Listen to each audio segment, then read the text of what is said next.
Hey, what's going on, guys? I had a client bring in a Yamaha Roadster the other day. He wanted to do a complete paint job on it. Originally, it was a white tri-coat color, and he wanted to switch it to something else. He didn't decide the color until after it was ready for paint. It kind of gave him some time to kind of look around and see what he wanted. The bike did come in with some dinks, scratches, and some dents, as well as some previous holes where all the lights were mounted. So I went in there and shaved that off for him. He wanted to get rid of all that. He wanted to delete all that. So I went in there with a MIG welder, plugged that up, and used some body filler and smoothed it all out for him. The color he ended up going with was a red that had like a real orange tint to it. It was like a fire engine pearl color. It was a single stage, but I did go over the top of it with the clear. Overall, the bike came out really good. He was really happy with the results. After he put it together, he did slap on some blue pinstripe stickers on there to accent it. And overall, I felt like it was a really good project. We're gonna go ahead and tune into this, guys, and let's check out the whole process. See you at the end of the video.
All right, that's going to wrap it up, guys. Hope you enjoyed the video. Please consider hitting that like button for me. Drop a comment down below if you like the video.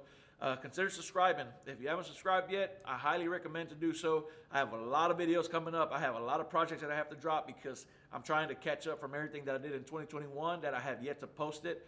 I have a lot of videos backed up on my computer, and I just got to go through and edit them and stuff like that. So if you haven't subscribed yet, I consider subscribing. Please do so. Share this video with your friends. Drop a comment down below. I'm glad y'all enjoyed it. I'm glad y'all tuned in to the very end, guys, and I'll see you on the next one. Later.